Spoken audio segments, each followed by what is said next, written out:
Morning, Commissioners. My name is Joel Saint. I'm a pastor in Lancaster County and also a resident of Lancaster County.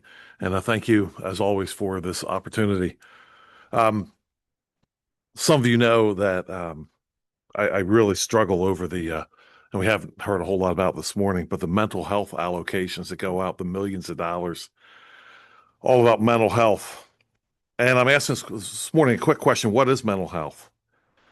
Um, Going back to the whole COVID vax. Who were the mentally healthy? Seriously. The ones who took the vax or the ones who didn't?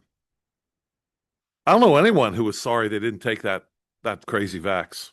I don't know anyone. Oh man, I wish I would have taken it. But we were told again and again, we have to take this.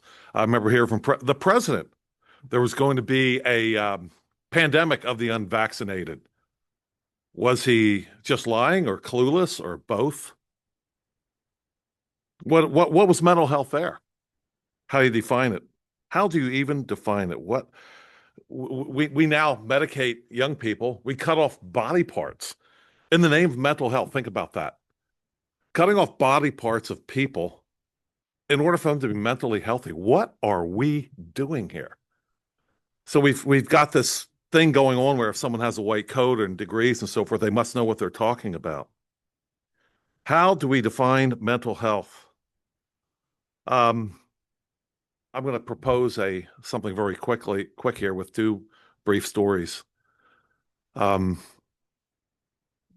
a sign down on Manor Street outside of Planned Parenthood. The sign says abortion is health care.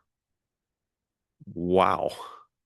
Killing of babies, unborn babies, is actually health care.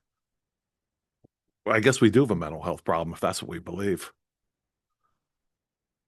About a month or so ago, I was outside and there was a man outside the abortion clinic, and there was a man who came up and he was across the other side and he was yelling, "Get out of my neighborhood," this kind of a thing. And I invited him over for a discussion.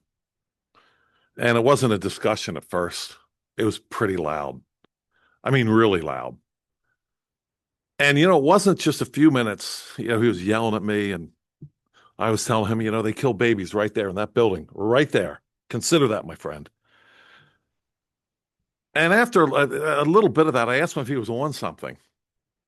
And he was using language all the time and used language again. Said, "Yeah, I'm on something. I'm actually on two." And he mentioned two drugs that he was on. I think they were both antidepressants. He was screaming and yelling at me.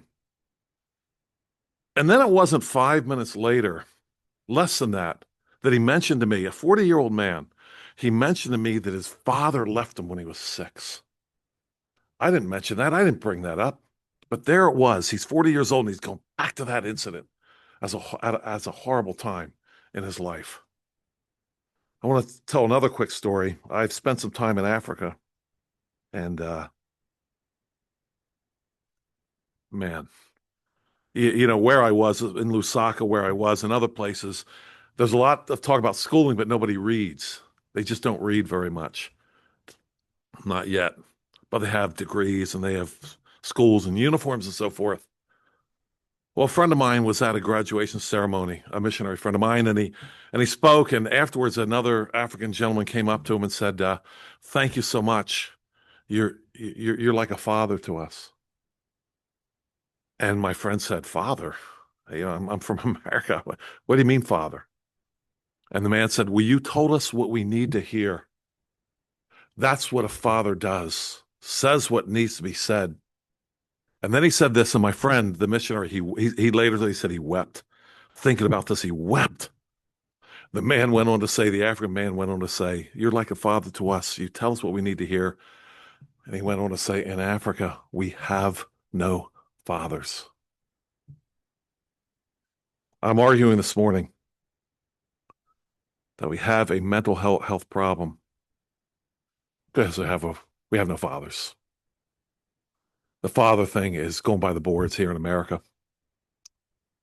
And the mental health problems, no matter how much money we spend, are only going to get worse.